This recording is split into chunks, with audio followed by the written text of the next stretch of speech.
할렐루야. 자, 여러분 성경의 손 얹고 말씀을 향한 고백부터 함께 드리도록 하겠습니다. 다 함께 시작. 하나님 말씀에 생명이 있습니다. 하나님 말씀에 은혜가 있습니다. 주여 이 말씀을 깨닫게 하시고 이 말씀대로 살아가게 하옵소서. 아멘. 좌우 앞에 계신 분들에게 축복하며 인사하도록 하겠습니다. 잘 오셨어요. 은혜 많이 받으시기 바랍니다. 네, 잘 오셨습니다. 제가 시편 23편에 대한 찬양을 많이 들었는데 오늘 아침 우리 임마누엘 찬양대 너무나 아름답고 아마 제가 들은 시편 23편 찬양 가운데 최고의 찬양이 아닌가 싶습니다. 너무나 감사한 마음이 큽니다. 자, 오늘은 사도행전 16장 6절에서 15절까지 말씀을 중심으로 해서 믿음의 사람에게는 절망이 없다라는 제목의 말씀을 함께 나누도록 하겠습니다. 우리가 예수를 믿고 하나님의 자녀가 되면 많은 특권이 우리에게 주어지기 시작합니다. 그 특권 가운데 하나가 예수를 믿는 우리에게는 절망은 없다라고 하는 이 특권입니다. 이 말은 우리가 예수를 믿기 시작하면 더 이상 우리의 삶 가운데 절망할 일이나 실패할 일이 없다라고 하는 그런 의미는 아니고요. 하나님 아버지께서 우리 아버지가 되어주시기 때문에 우리 인생의 삶의 날들 가운데 절망스러운 사건은 있습니다만은 절망은 없다라고 하는 그런 말씀입니다.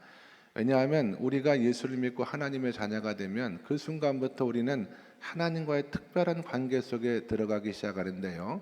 이 하나님이 어떤 하나님이시냐?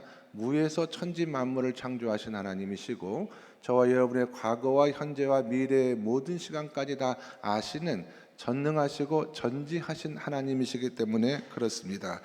이런 하나님이 우리에게 관심을 가져주시고 우리를 돌봐주신다라고 한다면 저는 믿음의 사람에게 있어서 결코 절망은 없다라고 생각을 해요.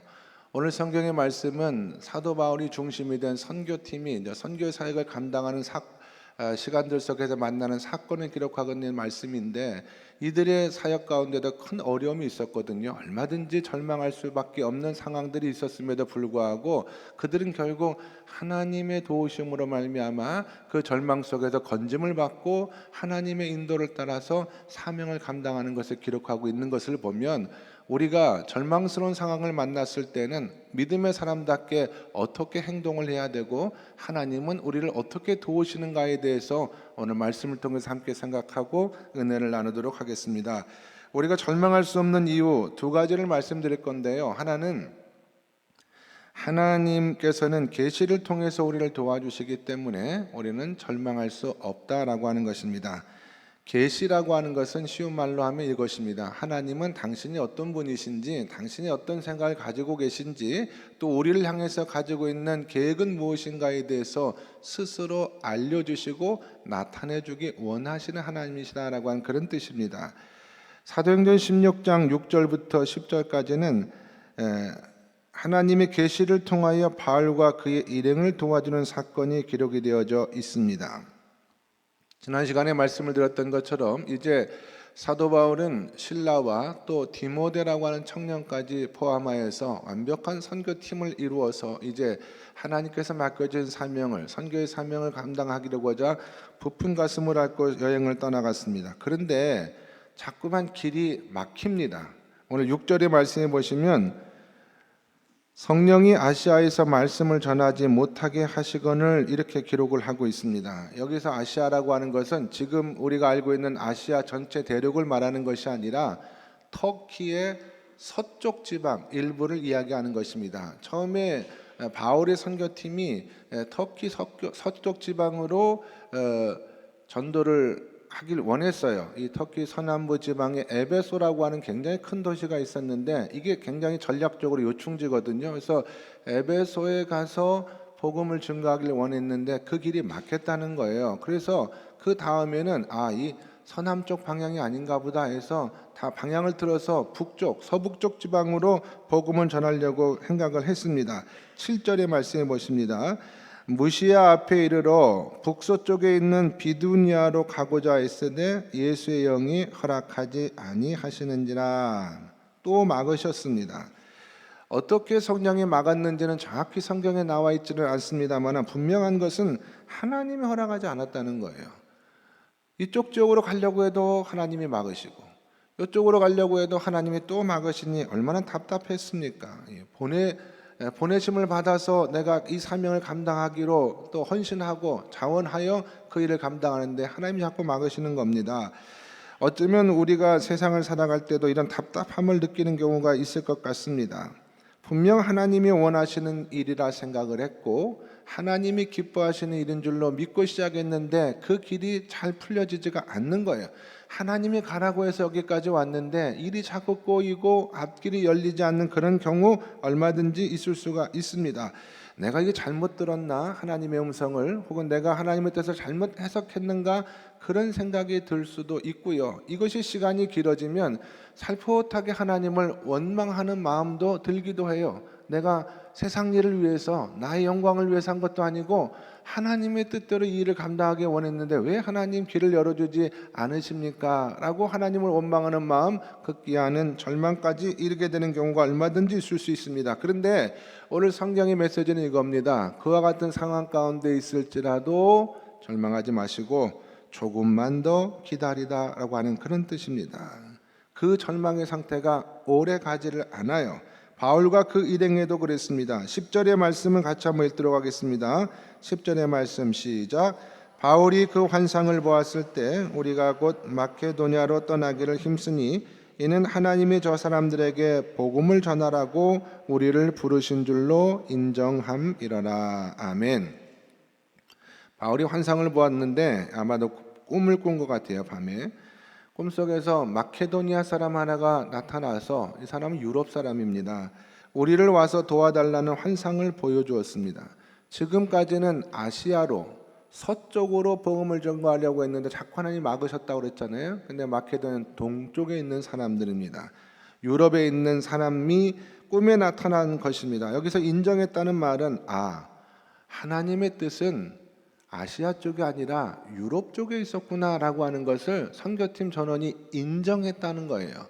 그래서 하나님께서 길을 막으셨구나. 우리로 하여금 선교의 방향을 완전히 반대쪽으로 틀게 하려고 하신 것이구나 라고 하는 것을 계시를 통해서 알게 되었다라고 하는 거예요. 그래서 아침에 일어나서 이제 배를 타고 바다를 건너서 마케도니아로 향하게 되었다라고 하는 것입니다. 그러니까 우리가 계획하는 일들이 자꾸 막히고 하나님의 뜻인 줄로 믿고 밀고 나가는 일들이 어려움에 봉착했을 때 하나님은 당신의 계시를 통하여 우리가 마땅히 나아가야 될, 하나님께서 원하시는 그 방향을 정해주시고 이끌어 인도해 주실 수 있다라고 하는 것입니다.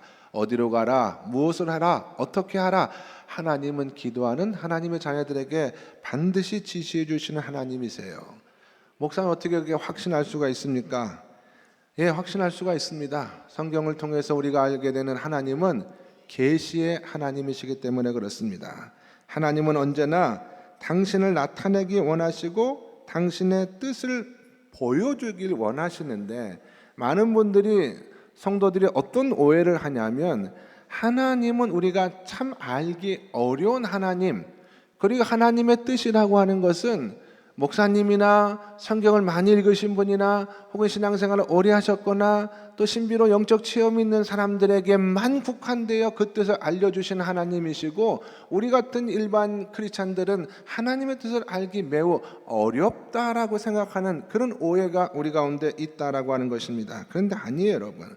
하나님은 누구나도 만나주시는 하나님이시고 하나님의 뜻을 묻는 누구에게라도 당신의 뜻을 보여주시는 하나님이시라는 사실을 우리가 기억할 필요가 있는 거예요. 우리가 이 성경 말씀을 하나님의 계시의 말씀이라고 말하거든요. 그 뜻은 무엇이냐면 이 성경 말씀은 모든 언어와 민족을 초월하여 배움이 많은 사람이나 배움이 적은 사람이나 가진 것이 많은 사람이나 가진 것이 적은 사람이나 할 것 없이 모든 사람이 이 성경을 통하여 하나님이 우리를 구원하시고자 한 지혜와 계획이 어떤 것인가를 깨달아 알 수 있는 보편적인 계시의 내용을 포함하고 있는 그런 말씀이다라고 하는 뜻입니다. 그래서 하나님은 계시의 하나님이세요. 당신을 나타내기 원하시고 당신의 뜻을 우리에게 알려주기 원하시는 하나님이십니다. 그런데 여러분들 가운데는 내가 예수를 잘 믿어보려고 하는데 왜 하나님은 나에게 말씀하지 아니하시고 왜 하나님의 뜻은 나에게 밝히 보여주지 않는가라고 하시는 분들은 그건 하나님에게 문제가 있는 것이 아니라 아마도 그런 성도 자신에게 문제가 있는 것은 아닌가, 저는 그렇게 생각을 하거든요. 왜냐하면 하나님은 분명히 계시의 하나님이신데 당신의 뜻을 우리에게 알려주기 원하는데 내가 지금 경험하고 있는 이 일들에 대하여 하나님이 어떤 생각을 가지고 계신지를 알려주기 원하시는 하나님인데 왜 우리는 그걸 잘 모르냐 이 말이에요. 그건 하나님이 알려주지 않는 것이 문제가 아니라 우리가 하나님의 뜻을 잘 알지 못하기 때문에 그렇습니다. 많은 경우는 우리가 가지고 있는 오해 때문에 그래요.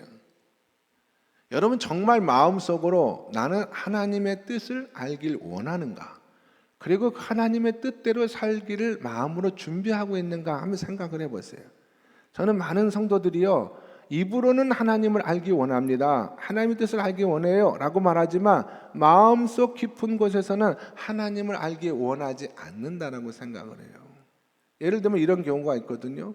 내가 조금 더 하나님 말씀에 깊은 깨달음을 얻고 교회 생활에 좀 더 깊숙이 들어가면 이제부터 내가 원하는 거, 내가 그동안 그냥 하나님과 상관없이 해왔던 이런 일들은 이제 못하게 되는 게 아닌가? 더 이상 내가 세상을 즐길 수 있는 이런 삶이 중단되는 것은 아닌가? 그런 마음의 경계선이라는 게 있어요. 그 이상 하나님 앞에 나아가기 원하지 않는 거예요. 또 내가 하나님을 알고 그분의 뜻대로 깊이 들어가다 보면 하나님이 나를 내가 원치 않는 삶의 길로 인도해 주시는 것은 아닌가? 내가 선교사로 갈 마음의 준비가 안 돼 있는데 나한테 선교사로 가라고 하면 어떡하지? 그런 마음의 두려움을 가지고 있는 분들이, 쓸데없는 두려움을 가지고 있는 분들이 계세요. 아무나 선교사 합니까 여러분? 그런 생각이 있기 때문에 하나님 앞에 나아가기를 솔직히 어려워한다는 것입니다. 또 어떤 분은 이런 얘기 들었거든요. 내가 좀 더 하나님 앞에 깊이 있게 나아가고 하나님과의 교제가 깊어지고 교회 생활에 들어가다 보면 내가 절대로 용서할 수 없는 저 사람을 하나님께서 용서하라고 하면 어떡하지? 그 마음의 두려움 때문에 더 깊이 들어오지 못하겠다라고 하는 이야기를 하는 분들도 제가 들었습니다. 이런 오해들 때문에 말로는 원한다고 하지만 사실은 원치 않는 경우가 있어요. 하나님을 믿는데 여전히 내가 가지고 있는 기준이라는 것이 있고 내가 허용하는 경계선이라는 것이 있어요. 그 너머로는 인정하지 않는 이와 같은 오해들 때문에 하나님의 뜻, 하나님의 음성 혹은 하나님의 계시가 우리에게 온전히 전달되지 못한다라고 저는 생각을 합니다. 왜냐하면 성경의 하나님은 우리에게 당신을 나타내주기 원하시는 하나님이시고 우리에게 당신의 뜻을 알려주기 원하시는 하나님이시기 때문에 그래요. 그래서 정말 하나님의 뜻을 알기 원한다. 기도하면 기도 가운데 하나님께서는 그 뜻을 알려주게 하시기도 하시고 혹은 말씀을 들을 때 말씀을 통해서 또 설교를 통해서도 깨닫게 해주시고 또 환경을 통해서 만나는 사람들 있잖아요. 목장 식구들이라든지 목자들과의 대화와 권면을 통해서 하나님은 당신의 뜻을 보여주십니다. 그러므로 내가 지금 길이 막히고 여러 가지 크고 작은 실망과 낙심과 절망 가운데 있다라고 생각하시는 분들은 계시의 하나님께서 나에게 분명한 뜻을 가지고 인도해 주실 것이다 라고 하는 믿음을 가지시고 언젠가는 하나님께서 당신의 뜻을, 당신의 선한 길을 그리고 당신의 선한 일들을 나에게 보여주시고 인도해 주시는 하나님이신 것을 기대하시고 인내하시는 저와 여러분 모두가 다 될 수 있기를 간절히 축원합니다. 두 번째로 우리가 어려운 형편 속에서도 절망하지 말아야 될 이유는 하나님은 사람을 통해서 우리를 도와주시기 때문에 그래요. 우리가 힘들고 어려운 상황 가운데 하나님은 하나님의 사람들을 통해서 우리를 건져주시는 하나님이십니다. 하나님은 때때로 초자연적인 역사를 통해서 우리를 도우시기도 하시지만 제가 보기에는 많은 경우 사람을 통해서 당신의 도움의 손길을 우리에게 인도해 주시는 경우가 많다고 생각을 합니다. 이것이 16장 11절부터 15절까지의 말씀입니다. 바울의 일행이 이제 바다를 건너서 유럽의 첫 성 빌립보에 도착을 했습니다. 빌립보에 와서 보니까 빌립보에는 유대인이 없는 거예요. 그래서 처음부터 실망스러웠습니다. 왜냐하면 바울의 전략은 어느 지역에 가든지 일단 유대인들이 모이는 회당을 찾고 그들에게 가서 복음을 전하는 것이 이 바울 사역의 첫 번째 루틴이었거든요. 1차 전도여행 때도 보면 구브로에서도 제일 먼저 회당에 가서 복음을 전했고, 또 비시디아 안디옥에서도 안식일 날 회당에 들어가서 복음을 전했다 성경은 말해요. 이고니온에서도 마찬가지로 회당에 들어가서 복음을 전했습니다. 그런데 빌립보에는 회당이 없었어요. 회당이 없었다라고 하는 말은 무엇이냐면, 이 빌립보가 굉장히 큰 도시고 큰 성임에도 불구하고 유대인들이 살지 않았다는 것입니다. 유대인들은 남자 10명만 모이면 무조건 회당부터 지었어요. 10명이 아마 모여서 11조를 모으면 랍비 한 사람을 모실 수 있는 것 같아요. 그래서 유대인들은 10가정 정도가 모이면 무조건 회당을 지었는데 빌립보에 회당이 없었다. 그것은 빌립보에는 하나님을 믿는 유대인이 10가족이 채 되지 않았다라고 하는 그런 이야기입니다.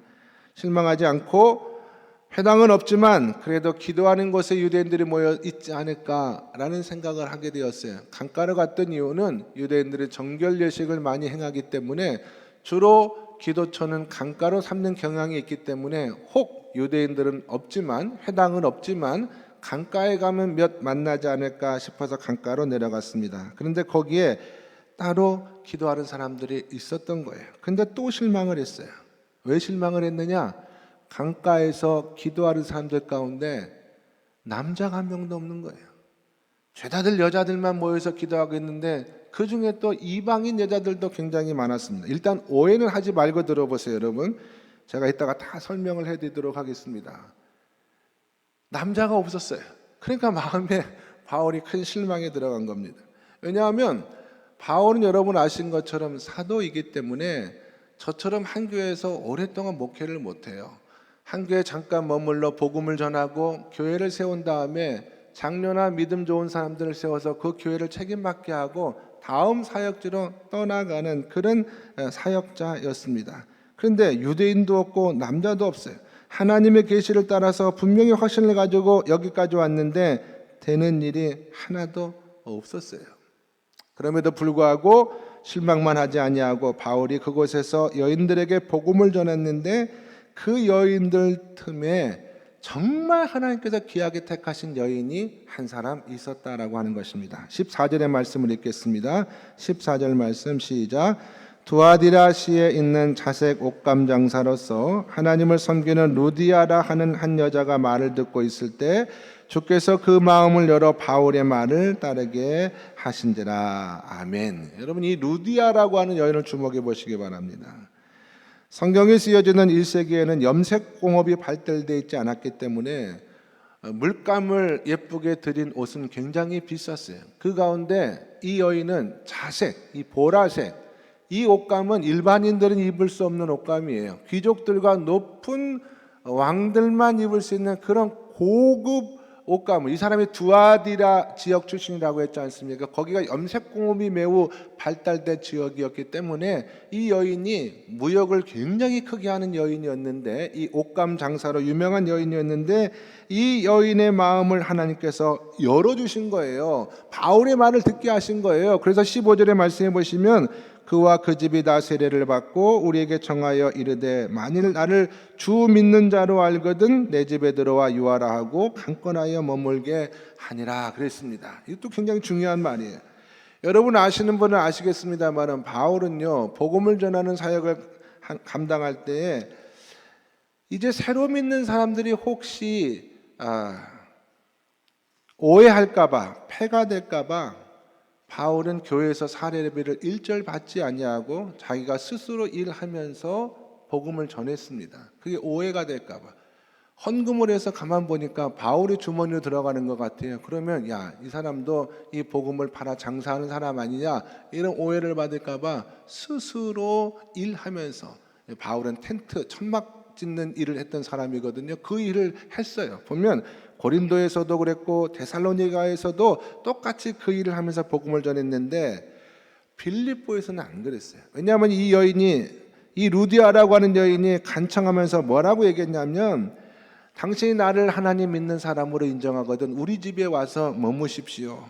만일 우리 집에 와서 머물지 않으면 당신이 나를 구원받은 사람 아닌 사람으로 인정하는 걸로 우리가 알겠습니다. 이렇게 사랑의 협박을 한 거예요. 강권한 거야. 그러니까 빌립보에서는 바울이 일하지 않고 선교 사역에만 전념할 수 있었다라고 하는 것입니다. 이 여인이 무역 사업을 크게 했기 때문에 그 집안에 권속이들이 참 많았어요. 다 예수를 믿었어요. 그래서 이 루디아의 집 하나가 한 교회가 되었어요. 그리고 사업을 크게 하니까 재정적으로도 바울을 많이 도와주지 않았겠습니까? 빌립보에 머물 때만 도와준 게 아니에요. 나중에 바울이 감옥에 갇히거든요. 로마의 감옥에 갇히고. 근데도 많은 선교 헌금을 보내주어서 바울이 선교하는데 조금 더 부족함이 없도록 도와주었던 교회가 빌립보 교회예요. 그것을 감사하는 편지를 쓴 게 빌립보서거든요. 그러니까 바울은 여기에서만 아니라 훗날 사역을 하는 중간에도 빌립보 교회에 많은 도움을 누구를 통해서 제가 생각하기에는 이 루디아가 도와준 것 같아요.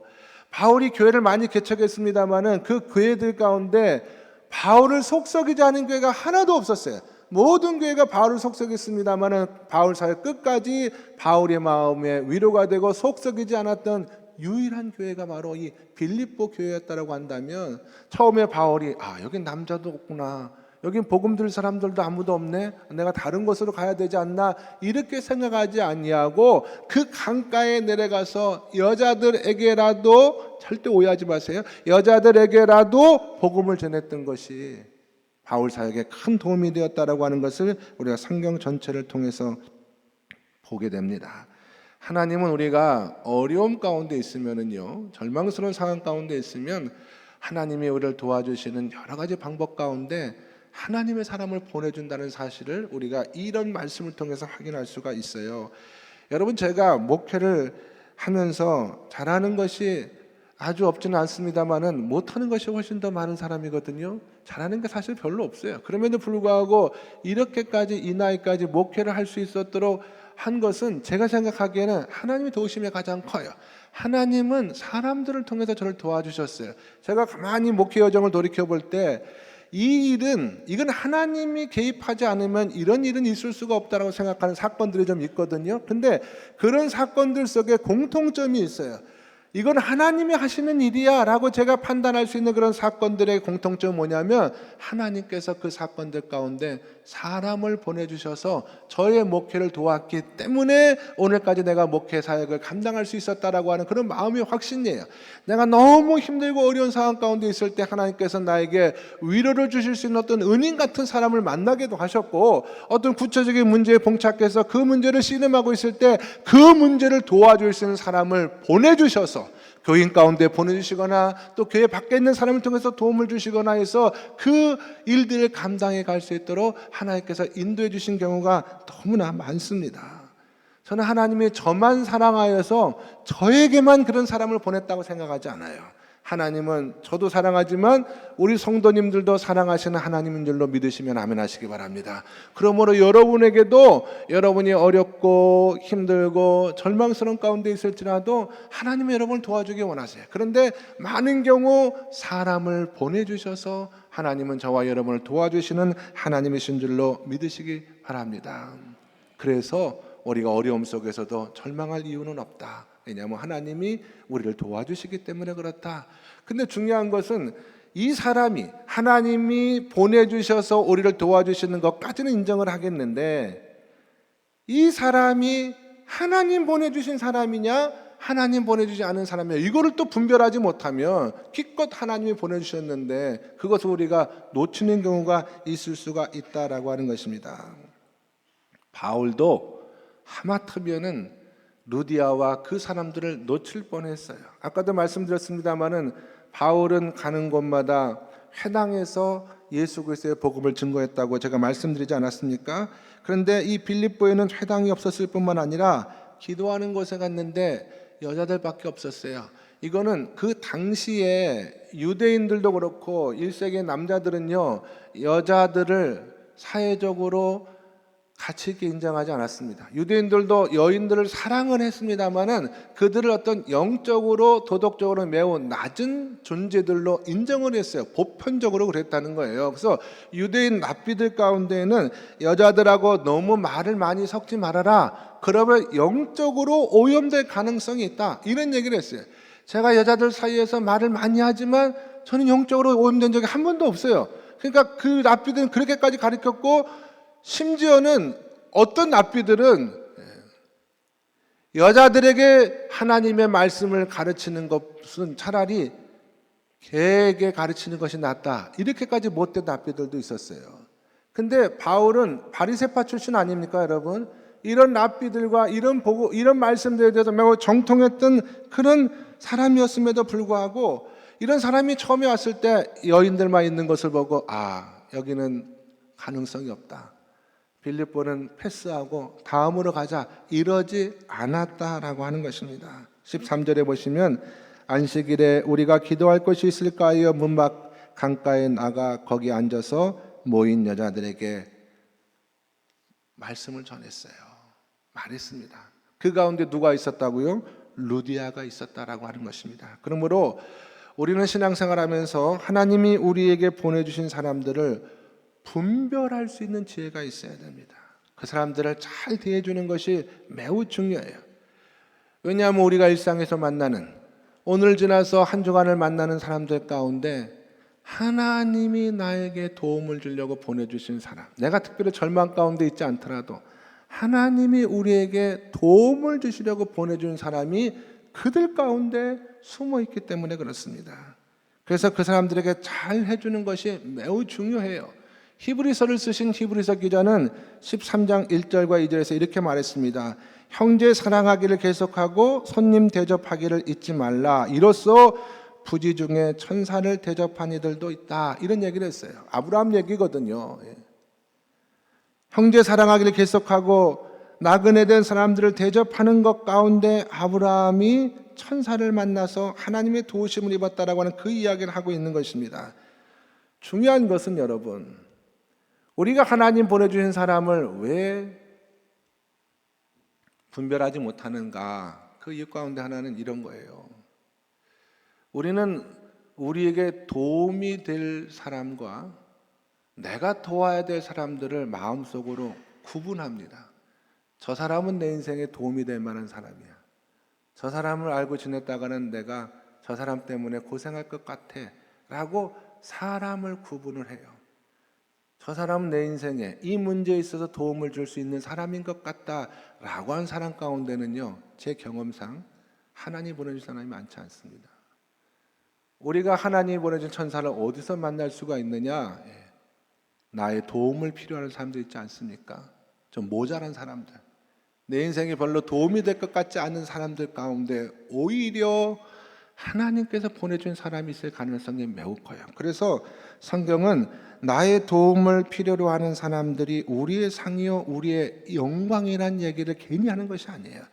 그 사람들 가운데 어떤 사람이 영적으로 대단히 침체에 빠졌거든요. 영적으로 침체에 빠진 사람들이, 영적으로 다운되는 사람들이 벗어날 수 있는 길은 다른 것이 아닙니다, 여러분. 남을 도우는 일을 하면 벗어날 수가 있어요. 자기 자신에게 몰두하고 자기 자신에게 빠지면 점점 더 깊은 자기 자신의 내면으로 빠져들어가는 거예요. 그게 우울한 마음이 자꾸 우리를 괴롭히는 거거든요. 그럴 때는 내가 땀을 흘리고 나의 도움을 필요한 사람을 찾아서 그 사람들을 섬기고 돕다 보면 마음속에 하나님의 은혜가 임하는 경우가 매우 많습니다. 우리가 회복하고 벗어날 수 있는 것은 나의 도움을 필요로 한 사람을 찾아서 섬길 때예요. 교회에 오면, 목장에 가면, 또 우리 주변에 둘러보면, 한 주간의 삶을 살다 보면 우리의 도움을 필요한 사람은 주변에 많이 있어요. 나에게 도움을 줄 만한 사람은 별로 많지 않아요. 그런 많은 사람들 가운데 그들을 돌보고 섬기는 일을 감당하는 가운데 하나님이 누굴 보내주신다? 천사를 보내주신다는 거예요. 그래서 내가 하나님 보내주신 사람을 어떻게 분별할 수가 있을까? 바울의 눈에도 사실 루디아는요, 자기에게 도움을 크게 줄 만한 여인이 아니었어요. 처음 바울의 눈에도 여인들밖에 없네, 이 여인들에게 그냥 복음을 전한다고 해서 무슨 역사가 나타날까? 그랬던 사람들 가운데 루디아가 있었다라고 하는 것이 오늘 말씀의 핵심입니다. 결론을 맺도록 하겠습니다, 여러분. 하나님의 자녀들은 결코 절망할 수가 없습니다. 왜냐하면 천지 만물을 창조하시고 우리를 사랑하신 하나님께서 우리를 지켜주시기 때문에, 인도해 주시기 때문에 성도들에게는 결코 절망은 없어요. 그러므로 지금 좌절을 맛보고 절망을 맛본다라고 할지라도 조금만 기다리시면 하나님께서 분명히 우리가 해야 될 길, 우리가 나아가야 될 길, 우리에게 맡겨준 일들을 보여주신다라고 하는 것입니다. 또 하나님께서는 사람을 통해서, 계시뿐만 아니라 사람을 통해서 우리를 보내주셨어요. 그래서 그 하나님의 사람으로 말미암아 우리가 도움을 받아 절망의 상황에서 벗어날 수 있도록 인도해 주시는데, 이 하나님의 사람을 잘 분별을 하셔야 돼. 이게 하나님 보내준 사람인지 아닌지를 잘 분별해 주셔야 하거든요. 그러나 바울의 기준으로 봤을 때 우리가 생각하기에 나의 도움을 필요로 할 것 같은 사람들 가운데에 하나님 보내준 사람이 있을 가능성이 매우 크다. 나의 도움을 필요로 한 사람들은요, 다 안 도와줘요. 그러나 내가 도와주는 그 사람들 가운데 결국엔 루디아와 같은 하나님의 사람이 나와서 나의 삶과 나의 인생과 나의 믿음 전체를 도와줄 수 있는 놀라운 역사가 오늘 말씀 가운데 숨겨져 있다는 사실을 꼭 기억하시고, 여러분은 어떤 상황 속에서도 절망하지 마시고 하나님의 계시를 붙들고 하나님의 사랑을 구하며 믿음의 삶을 감당하시는 바울과 같은 종들이 다 될 수 있기를 예수님의 이름으로 간절히 축원합니다. 기도하겠습니다. 하나님 아버지, 너무나도 좋으신 하나님을 아버지로 모시고 살아감에도 불구하고 하나님에 대한 오해 때문에 하나님을 의지하지 못하고 절망하고 고민하고 갈등하는 저희들을 불쌍히 여겨 주시옵소서.